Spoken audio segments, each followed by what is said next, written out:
I'm Colt40, you're always so negative in your videos. Alright, well, I'll give you some positivity for once.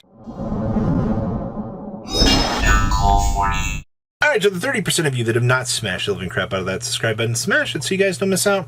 More awesome content. So, probably give us some positivity here. You know, I hear every single video, you're like, man, you're just depressed, man.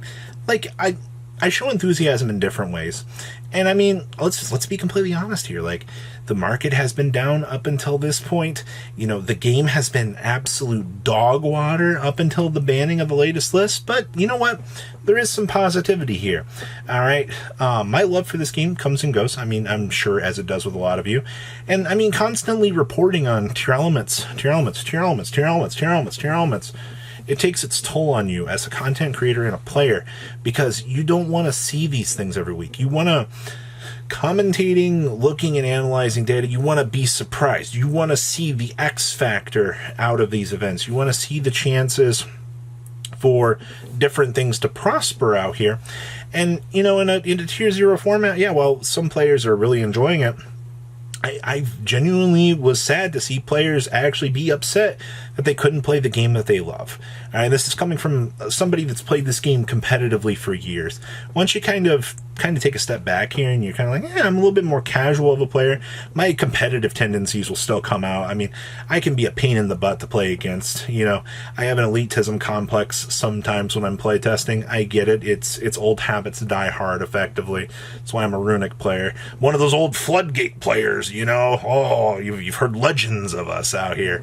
But honestly, it's a combination of just when you love something so much and the game is just in such a bad place, you're like, oh, you know, that's ugh. But we're in a brand new format. Tier Elements is still playable. I do want to give a shout out here to the remaining players of Tier. I think that Tier Elements is actually going to have a pretty dedicated player base now. And I actually think that's actually kind of cool. I think now that, you know, we've dialed back this deck, now people are genuinely going to get the chance to play this deck and they're going to have fun with it. All right. It's, you know, it's always funny after a deck gets dialed back and, you know, you have the people that are sticking to the deck. And that's my favorite part about everything is, you know, oh, you know, we've been here since the beginning. We just didn't want to play it. So that's kind of cool. All right. Tier kind of has an anime fan base now. So the game is in a much better position than it's been. Yeah, Kashtira is unfun to play against, but it's not Tier Elements level of fun where you break their board and all of a sudden everything is back. You're like, I just wasted 3 cards to clean that up, and now you're +8 again. All right, and you're like, you kind of go, what am I supposed to do about that? Other positives. The market has... Okay, well, Konami did the combination of things that you need to jumpstart the market. You need a ban list, and you need a new set. Well, it so happens that we combined those two, turned the keys, and we unlocked the Ultra Megazord, which was the ban, or the market. Well, technically the ban list, but we opened up the market. Now everything is positively moving in a right direction. Actually, box prices, if you haven't looked at Darkwing Blast as late, they're like 90 a box. And somebody's going to comment down below and be like, no, they're not. And be like, yeah, actually like 93 in some places. But that's a huge positive. All right. If you had a case of Darkwing Blast, this is one of the, I think this is the next to Power of the Elements first edition. This is one of the first sets that has maintained a $90 plus price point in a while. I think Toon Chaos was the last one I can think of. No. Well, I mean, there was Mavens, but that's not like a super crazy one at the end of the day. Most of the sets have been toggling it, you know, 70 to 80 for quite some time. So to see a product maintaining, you know, that price point, that's a good thing for the game. Not so much for the players, but, you know, there is a collector's side to this game. A lot of these players, they do look to these sorts of things as positives. So that's good. Now that the game's rebutted, certain cards in the market are doing, I mean, you're also within the tax season here. People now have more money and there's more spending happening. It's like the little mini Yugi economy went, woo!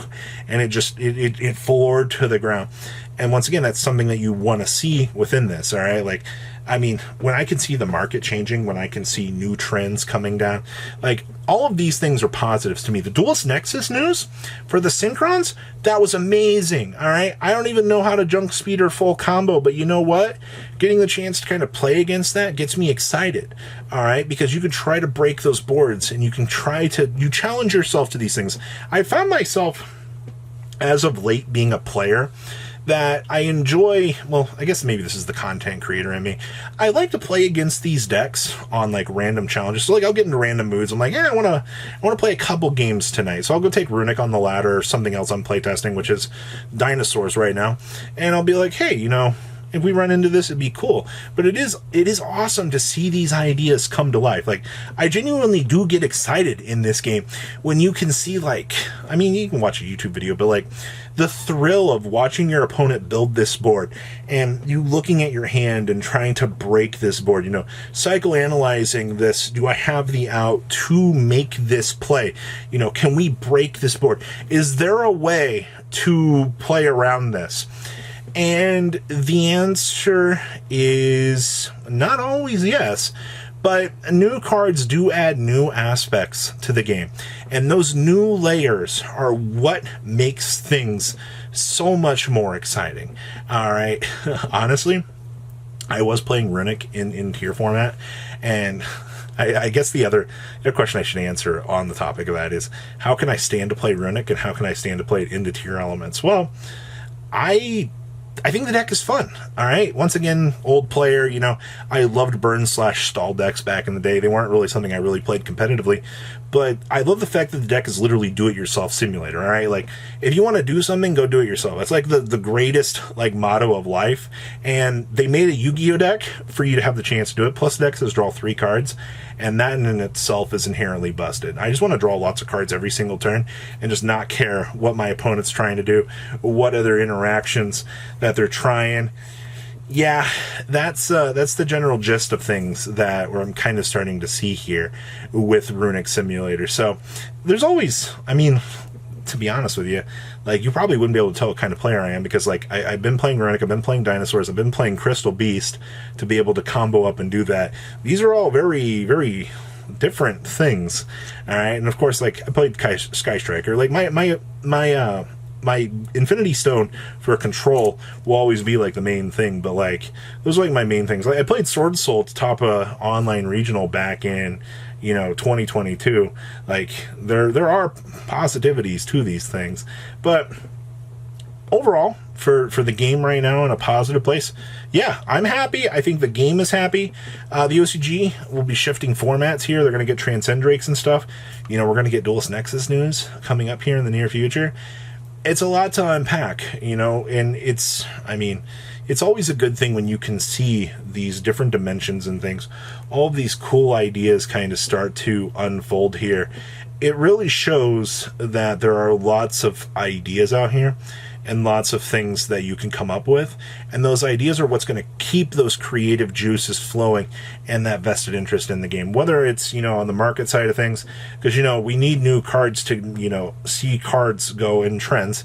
We need to see new things. Volcanic Shell, Exceed, Encore, key examples here of new things that are really kind of starting to spice it up here, and that's good. That's really positive. All right, so remember, just because it doesn't look like somebody's being positive, or the erosion of time is happening, there'll still be things to keep my interest in this game. I mean, I'm just like every other duelist out there. There will be formats that I genuinely enjoy, and then there will be other formats that I'm just like, I can't play anything. Or rather, nothing catches my interest. At this point, it comes down to an interest factor of, does X deck keep my interest, or is there just nothing that really piques my interest? But I will say that Runic has definitely been one of the more exciting decks as of late, and as we head on into Cyberstorm Access with Purely and things like that, we'll be waiting to see what changes. So what keeps you positive about this game? What keeps you happy about the game of Yu-Gi-Oh? What is the excitement factor? I guess that'd be the X factor technically for you, but like I said, please leave a comment down below, tell me what you guys think. I do read these even if I don't respond, and you guys have a good rest of your day. All right, patrons, thank you.